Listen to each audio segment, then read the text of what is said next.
Sorry for the confusion. Was it last week or the week before when some of you thought I was going to be here? I was supposed to be here, but I'm here now. So, I want to share a little bit of how I ended up here and how God, wove the different stories together. And I hope that at the end of it, you will maybe know me a bit better, but most of all, I hope that you can give praise to God and see how amazing He is for bringing different storylines together. It always baffles me how He manages to do that. So the first photo I want to show you of me was a long time ago. I was born in England. My father is British, my mother is Dutch. And I lived in England until I was 5 years old. And so this was my mother, my parents both were teachers. And so my mother was always doing interactive things with us as kids.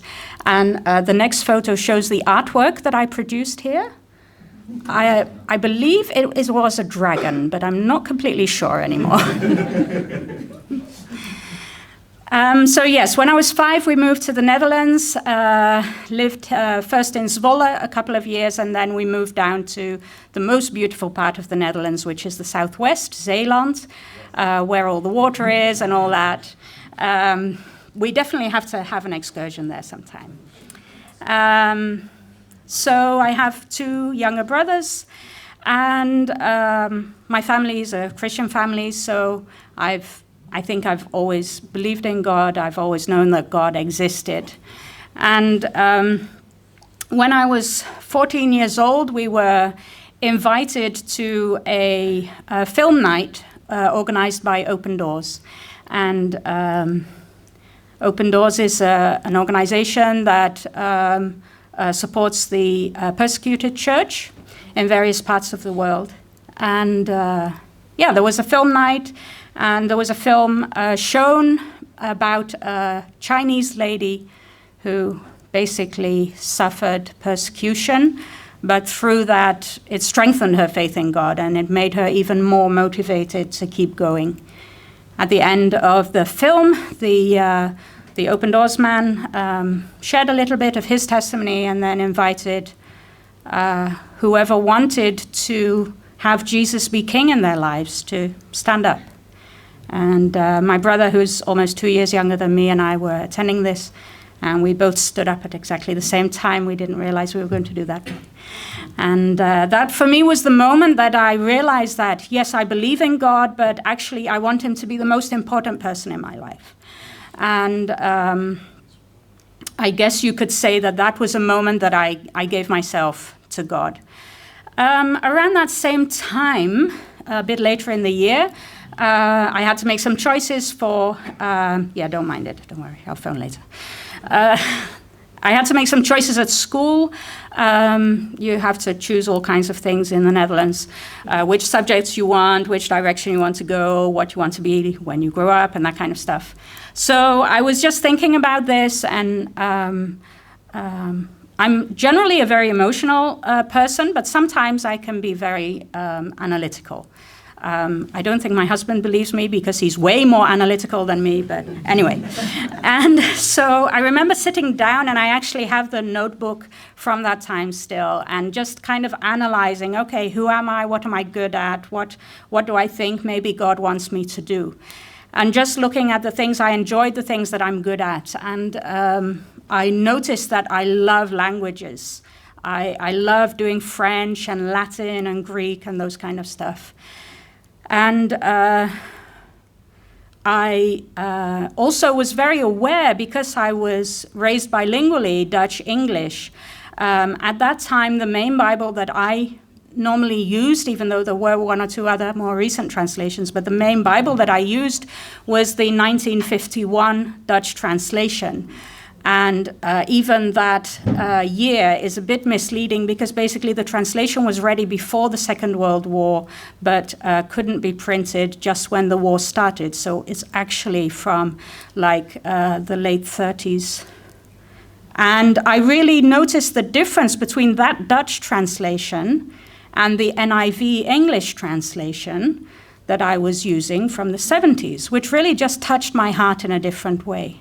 And I was very aware of what a difference that can make. My parents knew loads of people who worked with Wycliffe Bible translators, and in that moment of just, I don't know if at the time, I don't think I knew I was praying, but I was sort of like analyzing and thinking, what would God want me to do? And God spoke to me and said, I want you to be a Bible translator. And I was 14 years old at the time. And so when I was 16, I visited the Wycliffe office and said, what do I need to do to become a Bible translator? And they gave the very frustrating answer, it doesn't matter, there's like 100 ways in. So that didn't help me anyway. But later, as I was looking at universities, and I'd done classical Greek for 4 years at secondary school. And so even though that's not the same as New Testament Greek, I felt like, okay, I've kind of got the hang of this Greek now. Let me look at the Hebrew. And it was confirmed on all sides that Hebrew was the thing to study. And at that time in the Netherlands, we didn't yet have the bachelor's and master's system we have now. You chose a study for 4 years. In fact, it took me 5 years, but okay. It was like straight for the master's at the end. You didn't like first do a bachelor in something and then specialize. It was just, and so I did Semitic languages at Leiden University. And obviously within that, biblical Hebrew was my big love. And within that, poetry was my big love. And we'll come back to that in a minute. And so after a number of years, I found myself in the opportunity to go to Ghana, and I came in touch with a Bible translation project, Old Testament project.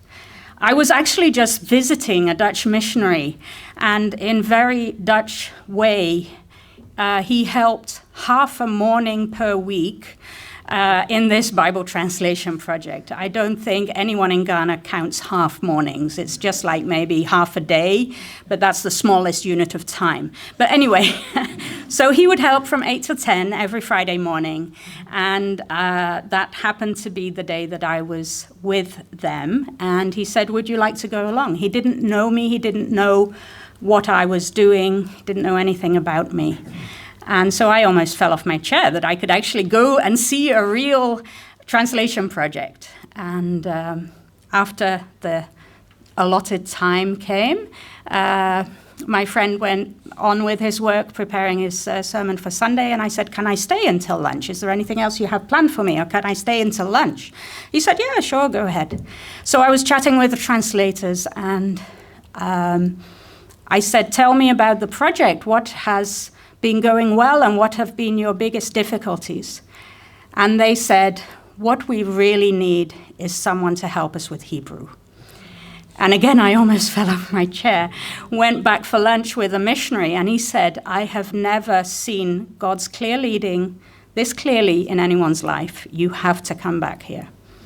And that, of course, was the translation into the language of my husband, of Sarah, of Joseph, Dagbani in northern Ghana. And I ended up working with these amazing people, a pastor and from the Assemblies of God Church, and a catechist from the Catholic Church. Later, another Assemblies of God pastor joined, but the two of those translators had already been working for 20 years when I joined on the Old Testament alone. The New Testament project had started in the 1930s. It was finished in 1974. In 1984, they said, let's start on the, even earlier, I think. Early 80s, they said, let's start on the Old Testament, and I joined them in 1998. And they later told me our biggest regret is that when we started the Old Testament program, we had the chance to spend a year learning Hebrew. And we felt that was a waste of our time. We felt we wanted to get going. And 20 years down the line, they said, if we'd done that year of Hebrew, we would have been done a long time ago. So I was really privileged to help at the end of the project. They had already done draft translations from the English, and I needed to check together with them whether it was still in line with the Hebrew, which led to some really funny situations sometimes. I remember one time it was like 2 minutes to 12, and we were going to do, we just finished Psalm 22. So I was like, oh, let's quickly do Psalm 23. That's no problem, you know. And then we spent like 30 minutes talking about the first verse, because apparently if you say literally in Dagbani, the Lord is my shepherd, it means you have hired him to look after your sheep. Not quite what the Bible's trying to say here. The other interesting situation was we were translating in the book of Exodus, or checking in the book of Exodus about the, oh, come on. I can't think of the word in any language now. The box with the tablets in, sorry, what? No, the Ark of the Covenant. Very logical, sorry. We're talking about that and how to make it. And suddenly they said, like, and you put wheels of gold on. And I'm like, wheels? No, there's no wheels here, you know. So we continued, and it came again, like, wheels? I'm like, but how did you end up with wheels on the ark? And so they were like, yeah, I don't really know. So let's go to the English translation that we used. And then it said, put a rim of gold on. And they were like, what is a rim? And they got out the dictionary. And they had first definition, a small edge. Don't know what that means. Second one, the wheel of a bicycle. I know what that means. Yeah, so that was an interesting situation. Anyway, so while I was working with this project, God called me a step further, more specifically, to that people group. And he showed me that giving people access to God's word is more than just having a book that you can put on the shelf. He really revealed to me that there's also a part of living it out, helping people interpret it. And 3 weeks later, I met Rahman, had a big argument with him, then realized that I liked him, and anyway, yeah. So yes, this was a very, very young Rahman at that time. This was when we were not long married, and in one of the rural, faraway villages in the north of Ghana, there was a baby born. And I don't know if the people who are not Africans know this, but when black babies are born, they're a lot lighter. But sometimes they're very, very light. And so this little baby she just looked like she was white. And so they said, we want to call her Nelleke. And I was like, just call her by my local name, Suhini, which means like one heart, dedicated. And I was like, no, just call us. No. Your own name is Nelleke, isn't it? We're going to call her Nelleke. So this little baby that Rahman is dedicating here is baby Nelleke, who by now is like 21 years old. And one of the things when we met, that was a confirmation, not that our relationship is built on that, but it was a confirmation, was that he also had a calling for his own people group and to reach out and to show people what it means to live with Jesus. So we got married. It's a lot of our wedding pictures are very hard. It's usually just a flash of white on one side and a shadow of dark on the other side. But this is one of the slightly better ones.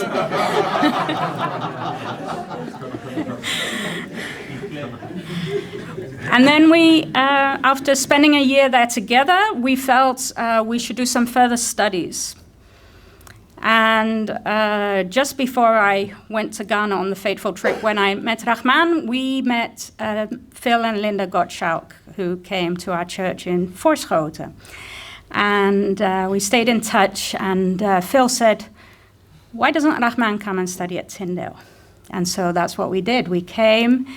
He entered into the MDiv program. They soon found out that what he had done actually in Ghana already was almost equivalent to the MDiv program here. So he switched to what was then Masters in Theological Studies. And after that, we felt there was an opportunity to study in Kampen for Rahman to do cross-cultural studies, I think is what it was called at that time. Now it would be intercultural studies. And so that was done and settled. And then one day he was looking through the leaflet and he said, Nelleke, there's an Old Testament, Masters in Theology and Old Testament program also here. Why don't you do that? I was at the time trying to start do something with a PhD in Hebrew. I was accepted the month that we were married. I still don't have my PhD, partly because I changed my topic 5 times, partly because we had 3 children in the meantime, partly because we later went back to Ghana and set up a project with a primary school and a rehabilitation center for malnourished children. So there were a couple of things that kind of got in the way. When we were in Ghana, part of the time I homeschooled our own children, but we also set up this primary school. My parents are retired teachers, and they helped a lot to train local people who were not teachers yet professionally, but we saw potential in them, and they helped train them, and we sponsored their education. And whenever my parents came, and they came about every year, they would give training to the teachers, and I learned so much from them about teaching. I would say everything I know about teaching is from my parents and from the personal experience that I had with the children at the school, helping them learn to read their mother tongue, helping them learn a different language that they didn't know yet, English in this case. I've lost my train of thought, just a second. Yes, not everything in Ghana was, of course, very easy. And after probably about 5, 6, 7 years, I started getting problems. I was getting depressed. And at one point, it got really, really bad, to the extent that I would have these outbursts of rage about 10 times every day. And then we were like, something needs to be done. I had already, in periods that we were in the Netherlands, I'd twice already sought counseling, but it was helpful, but it didn't get to the bottom of it. And so we reached out to an organization for missionaries in Ghana, and we had 3 days with them. And in that period, we found the therapist helped me see that I was trying to save the world by myself. I was trying to perform for God. I was trying to convert everyone. And she said, Nelleke, you can't do that. And suddenly I could breathe again. It just literally felt as a physical load that fell off of me. And that's when I really understood what grace was. Even though I had been saved, I'd made Jesus king of my life, but I was always striving for God. And at that moment, I realized there's nothing you can do to earn God's love.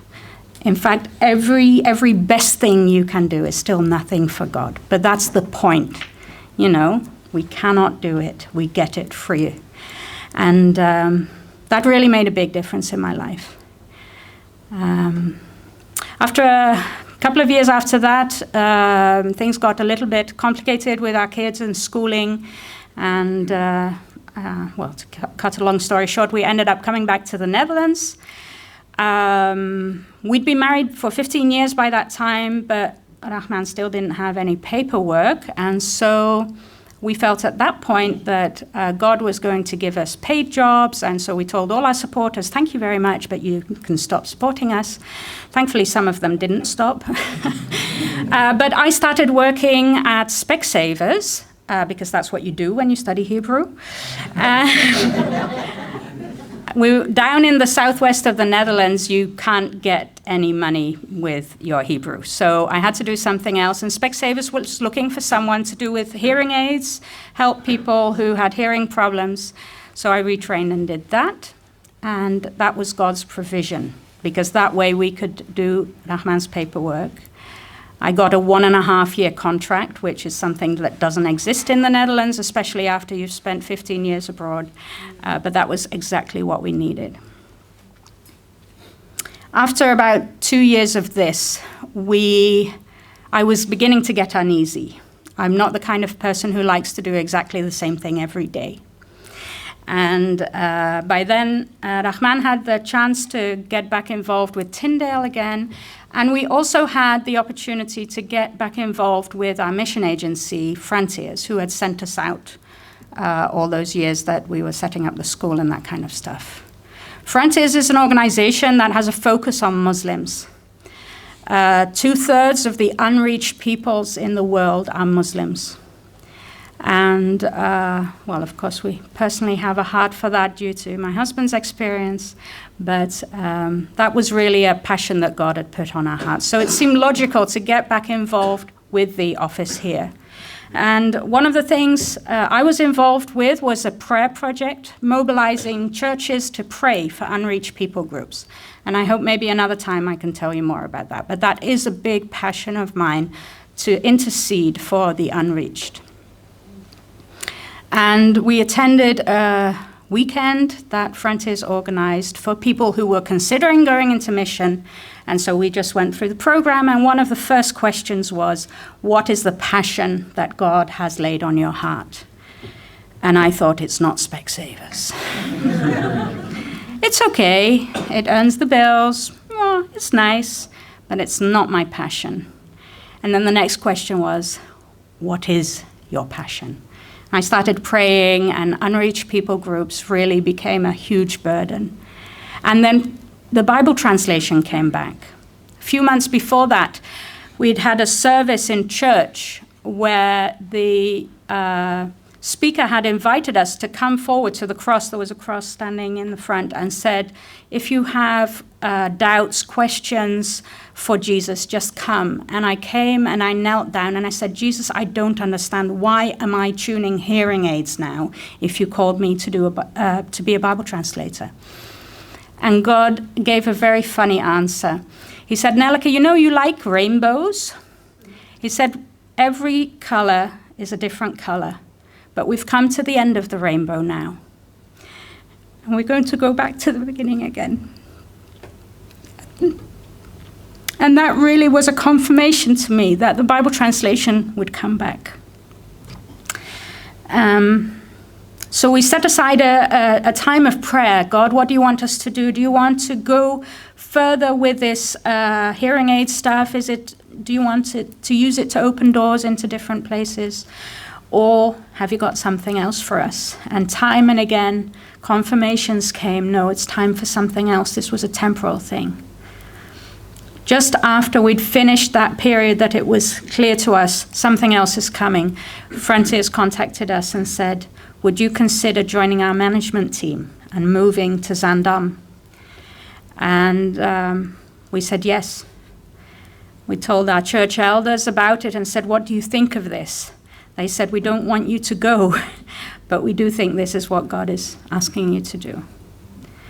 And so we moved here, and then a friend of mine decided to start studying theology, and she absolutely loathed Hebrew.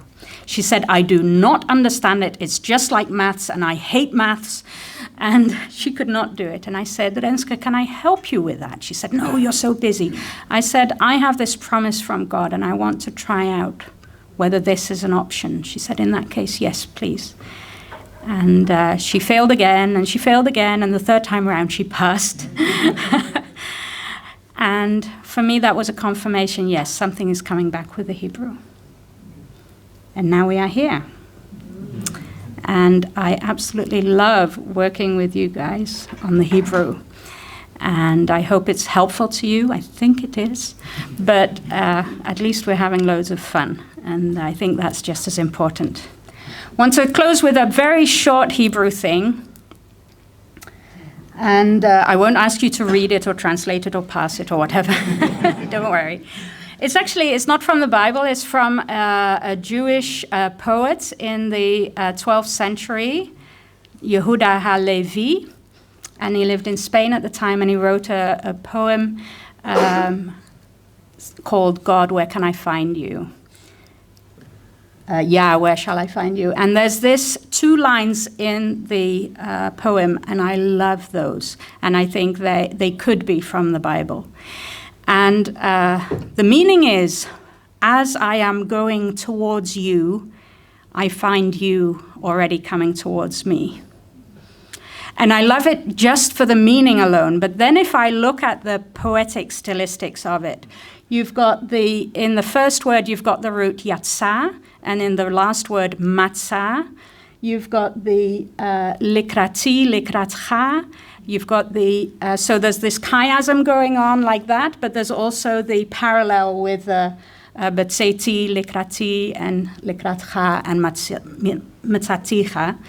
Okay, so I could spend another hour just talking about this, but I just want to give it you as a little, maybe it helps you see a little bit about why I love this kind of stuff. So I really want to say thank you for the opportunity for me to be with you, to interact with you, to help you. And my passion is just to see God glorified. And it really touches me if we sing together with so many nationalities here, how great is our God. Sing with me, how great is our God. Thank you that I can be part of that, and we look forward to the throne room.